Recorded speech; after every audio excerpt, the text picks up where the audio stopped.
जो भी हम डेली का हमारा बॉडी फंक्शंस कर रहा है उस फंक्शंस को सही ढंग से करने के लिए मिनरल्स होने चाहिए। मिनरल्स वो पदार्थ हैं जो बॉडी में पाए जाते हैं कई तरह के फॉर्म्स में।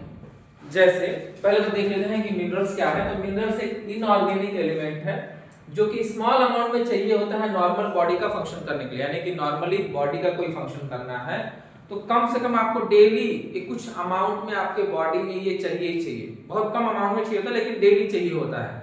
नॉर्मली आप लोगों ने देखा होगा कि जिनको डायरिया हो जाता है, यानी कि बहुत बार लूज मोशन हो जाने की वजह से शरीर का पानी खत्म हो जाता है, डिहाइड्रेशन के केस में चले जाते हैं, उस वक्त होता क्या है कि बॉडी में जो मिनरल्स है, मिनरल्स का मतलब है जैसे कैल्शियम है, पोटेशियम है, क्लोराइड, नीचे हम लोग पढ़ेंगे, तो ये सब धीरे धीरे पानी के साथ गिर के बाहर हो जाते हैं। जैसे ही बाहर हो जाएंगे तो बॉडी डिहाइड्रेट हो जाती है और बॉडी के बहुत सारे फंक्शन पे इसका प्रभाव पड़ जाता है।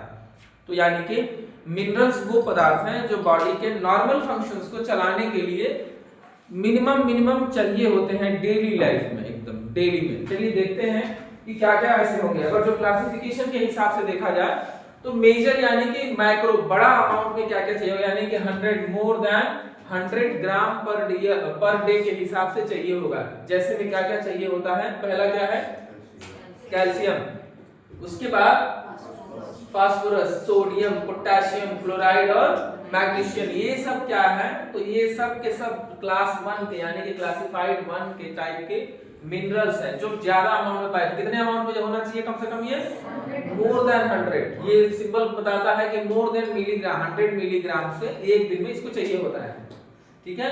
दूसरा आता है ना ट्रासेस। ट्रासेस का मतलब है माइक्रो, यानी कि 100 ग्राम से नीचे में अगर जो चाहिए होगा बॉडी को या कहीं कहीं जरूरत होगी तो उस वक्त ये भी iron, iodine, zinc, copper, fluoride, selenium, ठीक है, ये सब क्या है तो ट्रासेस एलिमेंट है। ये भी क्या है, ये भी बॉडी में पाए जाने वाले मिनरल्स ही हैं, ठीक है ना। ये आते कहां पे, होते कहां पे हैं, तो सिंपल ये वाटर में होते हैं, ठीक है। इसीलिए वाटर के साथ मिनरल्स पढ़ाए जाते हैं। कभी आपने इलेक्ट्रॉल पाउडर पिया हुआ है डिहाइड्रेशन की गर्मियों के केस में, उसमें होता क्या है, तो ये ऊपर वाले जो थे अभी हम लोग पढ़े हैं, सोडियम, पोटेशियम, क्लोराइड, मैग्नीशियम, ये सारे के सारे उसमें मिले होते हैं उस सॉल्यूशन में, इसीलिए हल्का सा तीखा, हल्का सा मीठा, हल्का सा खट्टा ऐसा लगता है ना, सिंपली। तो वो मिनरल्स बॉडी में जो भी डिहाइड्रेशन की वजह से निकल जाता है, शरीर की वजह से पानी निकल जाता है, उसको भरपाई करने के लिए हम इन्हीं इलेक्ट्रॉल के रूप में इलेक्ट्रोलाइट्स का यूज करते हैं हम, जिसको नॉर्मली हम लोग क्या बोलते हैं, मिनरल्स बोलते हैं, ठीक है ना। तो मिनरल्स दो प्रकार के होंगे, एक मेजर मिनरल्स होंगे जिनकी मात्रा शरीर में हमेशा 100 ग्राम से ऊपर चाहिए होता है, इसको मेजर बोलते हैं या माइक्रो बोलते हैं। माइक्रो यम ए है और एक माइक्रो होता है यम आई होता है। तो माइक्रो का मतलब कम, तो जो 100 ग्राम से ऊपर चाहिए होगा उसको हम लोग मेजर मिनरल्स बोलते हैं। वो क्या क्या होंगे, एक कैल्शियम, दूसरा फास्फोरस, सोडियम, पोटेशियम, क्लोराइड और मैग्नीशियम। जो 100 ग्राम पर डे के हिसाब से कम मतलब इससे कम ही चाहिए होते हैं, वो क्या होते हैं मिनरल्स, आयरन, जिसको हम लोग फेरस के नाम से जानते हैं, जो बॉडी में ना in the form of ferrous he available होता है। दूसरा है आयोडीन, जिंक, कॉपर, फ्लोराइड और सेलेनियम, ठीक है। ये मिनरल्स वो हैं जो 100 ग्राम से नीचे में पाए जाते हैं, यानी कि माइक्रो लेवल पे बॉडी में पाए जाने चाहिए या जरूरत पड़ती है। चलिए मिनरल्स एक्चुअली होते क्या है, एग्जाम के हिसाब से देखा जाए तो कैल्शियम का काम क्या है, बोन और टीथ इन्फॉर्मेशंस को सही फंक्शन करता है, फॉर्मेशंस के लिए ये काम करता है, यानी कि बोन और टीथ को फॉर्मेशन में काम करता है, उनको मजबूती भी ये देता है। साथ साथ में blood clotting factor, muscle contractions और नर्व ट्रांसमिशंस का भी ये काम करता है।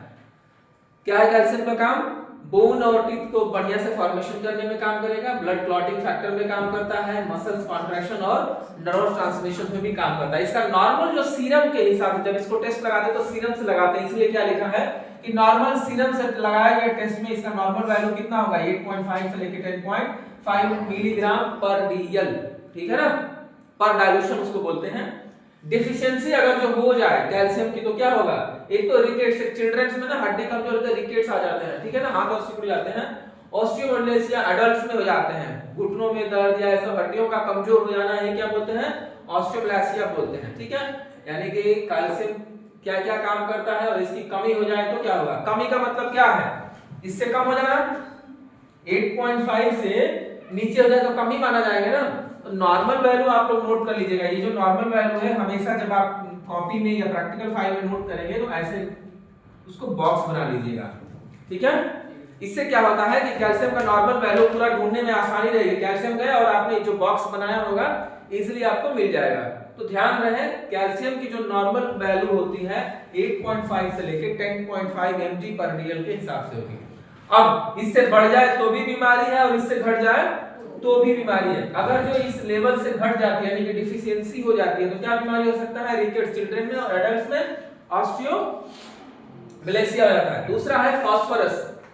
फास्फोरस क्या करता है कि बोन टीथ में हेल्प करता है, एटीपी फॉर्मेशंस में बहुत अच्छा करता है। एटीपी क्या होता है? एनर्जी बनाने में बहुत अच्छा काम करता है, एसिड बेस को बैलेंस भी करने के लिए रखता है। इसका नॉर्मल वैल्यू हम आपको प्रोवाइड करा देंगे। सोडियम, रही बात सोडियम, ये भी मेंटेन करता है ऑस्मोटिक प्रेशर्स को। इसके अलावा नर्व इंपल्सेस कंडक्शंस, जो नर्व ना एक नर्व से दूसरे नर्व को सिग्नल जब देता है ना तो उस वक्त इसका सोडियम का बहुत बड़ा रोल है। नमक वाला जो पोर्शन है इसका बहुत ज्यादा रोल्स होता है। बाकी अगर जो ये कम हो जाए तो हाइपोटेमिया बोलते हैं, या बढ़ जाए तो हाइपरटेंशन, हाई बीपी जिसको हम लोग बोलते हैं। तो सोडियम का बढ़ जाने से आपका हाई बीपी होता है और घट जाने से हाइपोटेमिया बोलते हैं, ठीक है। यहां तक क्लियर है सबको? ये बस प्रैक्टिकल पार्ट में नॉर्मल वैल्यू आपको मिल जाएगा। पोटेशियम है, ये भी कार्डियक मसल्स को बढ़िया फंक्शन कराएंगे। पोटेशियम हार्ट के लिए बहुत अच्छा होता है। कार्डियक की जो मसल्स होती हैं उनको बहुत बढ़िया फंक्शन कराने में आपका पोटेशियम रोल करता है। इसके अलावा एसिड बेस को बैलेंस करता है। अगर जो कम है तो मसल्स जो है वीक हो जाएंगे। कौन सी मसल्स? तो कार्डियक मसल्स की बात हो रही है, ध्यान रहे। ये कार्डियक मसल्स में पोटेशियम का बहुत बड़ा रोल है। अगर जो ये कम हो जाएगा नॉर्मल वैल्यू से तो मसल्स वीक हो जाएंगे, यानी कार्डियक की जो मसल्स होंगी वो वीक हो जाएंगे। अगर जो बढ़ता है तो कार्डियक अरेस्ट होने के चांसेस है। बहुत ज्यादा मजबूत हो जाएगा तो हार्ट काम नहीं करेगा और कार्डियक अरेस्ट हो जाएगा, हार्ट अटैक आ जाएगा उसको, ठीक है। आयरन की कमी से क्या हो जाता है? आयरन से हीमोग्लोबिन बनता है, ठीक है, और ऑक्सीजन ट्रांसपोर्ट करने का भी काम करता है आपका हीमोग्लोबिन। अब क्या है, आयरन की डिफिशियंसी हो जाए तो क्या बनेगा? एनीमिया हो जाता है। तो आयरन की वजह से होने वाली बीमारी को हम आयरन एनीमिया डिफिशियंसी बोलते हैं। अगर जो ये बढ़ जाए तो उसका अलग फैक्टर है। आयोडीन थायराइड हार्मोन्स को सिंथेसाइज करने का काम करता है। नमक की कमी हो जाने से क्या होता है? घेंगा बन जाता है, जिसको हम लोग आज के डेट में थायराइड बोलते हैं। डिफिशियंसी हो जाए तो ग्वाइटर या क्रेटिनिज्म हो जाता है। ग्वाइटर का मतलब बहुत बड़ा घेंगा सा बन जाता है, थायराइड होने के चांसेस बढ़ जाते हैं। बाकी मिनरल बैलेंस की बात कर लेते हैं। तो जो भी बॉडी में फ्लूइड्स हैं जिनको फिल्टर करने का काम कौन करता है? किडनी करती है। तो जाहिर सी बात है किडनी के पास ही सारे मिनरल्स को कंट्रोल करने का सिस्टम दिया गया। तो मिनरल्स को कंट्रोल कौन करेगा?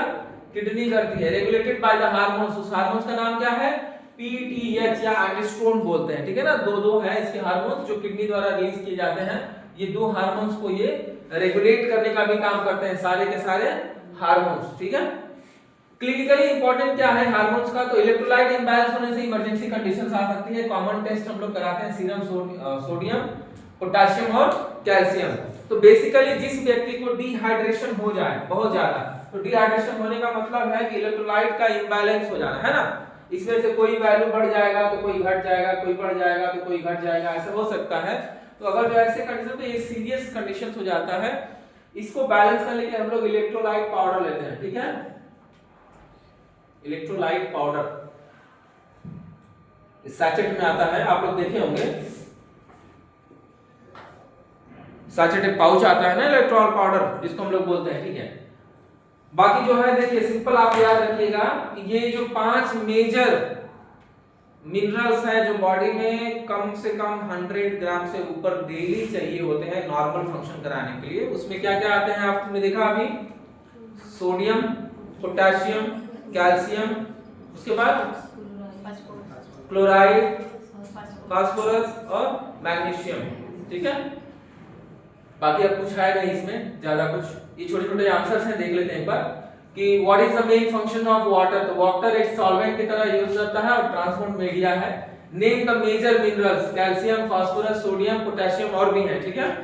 इसके अलावा which minerals is required for haemoglobin? Iron की, आयरन है ना, इसको हम क्या लिख सकते हैं? फेरस भी लिख सकते हैं, फेरस लिख सकते हैं ना यहाँ पे, Fe।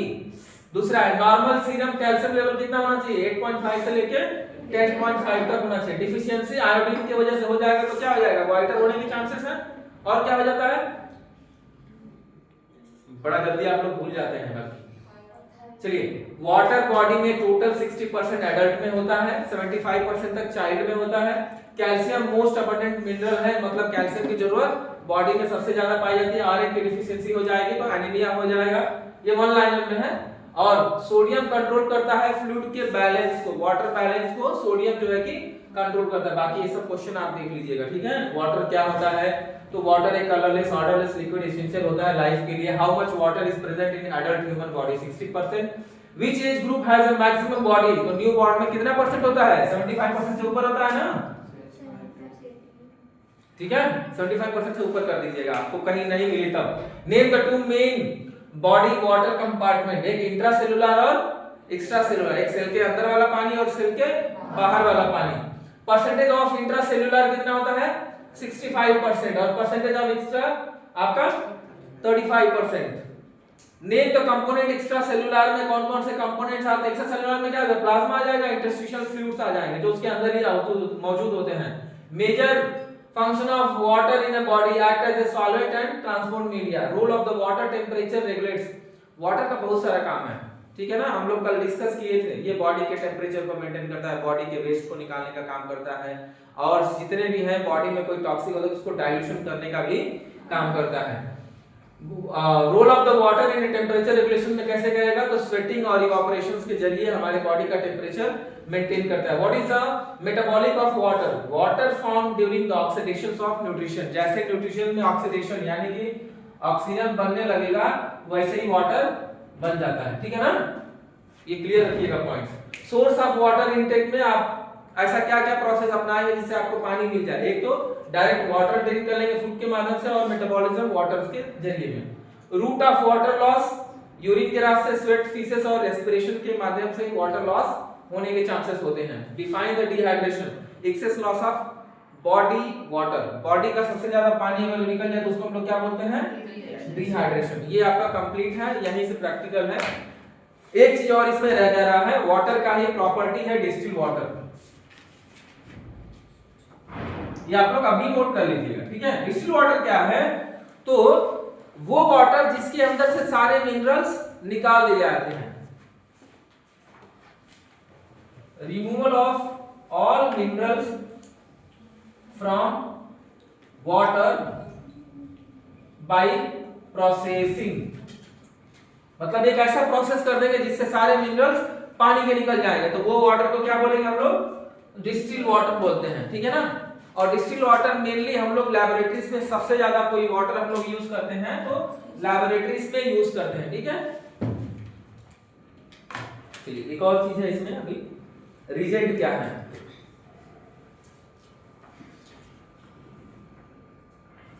ओके, रीजेंट, बफर, ये सब क्या है एक बार देख लेते हैं। देखिए रीजेंट का मतलब होता है ना कि कोई भी केमिकल किसी पर्टिकुलर काम के लिए बना दिया जाए, मतलब दो से ज्यादा केमिकल मिलाकर, एक से ज्यादा केमिकल को मिला करके हम कोई एक केमिकल बना रहे हैं जिसका काम पर्टिकुलर एक ही हो।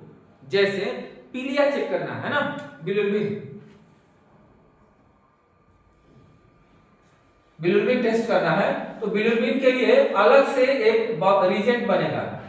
रीजेंट का मतलब है कि कई सारे केमिकल को मिला करके किसी भी चीज को जांचना है तो हम कई सारे केमिकल को मिला के एक केमिकल बनाएंगे जिसे किसी एक बीमारी के बारे में जांच कर लें, तो वो केमिकल को ही हम लोग क्या बोलते हैं, रीजेंट बोलते हैं, ठीक है। बफर उसको बोलते हैं जो पीएच मेंटेन करने के लिए रखा जाए, पीएच को मेंटेन करते हैं। अगर जो पीएच जिसका 14 हो गया है उसको 7 तक लाना है तो बफर का ही यूज करते हैं हम लोग बेसिकली। बफर सॉल्यूशन और डाइल्यूशन भी हो गया आपका। बाकी ये क्वेश्चंस पढ़ लीजिएगा, और कुछ इसमें रह नहीं गया है आपको। रीजेंट क्या है, सॉल्यूशन क्या है, सॉल्यूशन किसको बोलते हैं, जिसमें सोल्यूट प्लस सॉल्वेंट मिला दिए तो सॉल्यूशन हो गया। स्टैंडर्ड सॉल्यूशन किसको बोलते हैं, तो जिसमें ये अमाउंट क्लियर हो, amount of solute plus amount of solvent. ये आपको हैंड राइटिंग समझ में आया ना, मैं आपको बस बताता हूं, जल्दी जल्दी लिखना होता है। तो अगर जो हमको वैल्यू पता है कि कितना अमाउंट हमने सोल्यूट लिया है और कितना अमाउंट सॉल्वेंट लिया है, तो वो जो सॉल्यूशन बनता है उसको हम लोग स्टैंडर्ड सॉल्यूशन बोलते हैं। ऐसा सॉल्यूशन जिसका पता नहीं है कि कौन ज्यादा है कौन कम है नॉर्मली, तो उसको हम लोग सॉल्यूशन बोलते हैं। तो सॉल्यूशन का मतलब ये है कि जो भी सॉल्यूशन बना के, मतलब एक और दो तरह के केमिकल बना करके हम कोई एक केमिकल बना के रख लेते हैं किसी एक का, जैसे हीमोग्लोबिन के लिए HCl था, एक रिएजेंट यूज कर रहे थे हीमोग्लोबिन चेक करने से पहले, एक HCl पहले डाल रहे थे ना 2 मार्क तक, तो HCl एक्चुअली क्या है, वो तो रिएजेंट है वो, ठीक है ना। वो कैसे बना है, तो सॉल्यूशन से बना है, उसमें सॉल्यूट और सॉल्वेंट कोई दो चीजें मिलाई गई होगी, फिर एक सॉल्यूशन बना होगा, वैसे ही सॉल्यूशन को बना करके हम लोग रिएजेंट बनाते हैं, ठीक है। स्टैंडर्ड क्या होगा, तो सिंपल हम करेक्ट अमाउंट मिला करके स्टैंडर्ड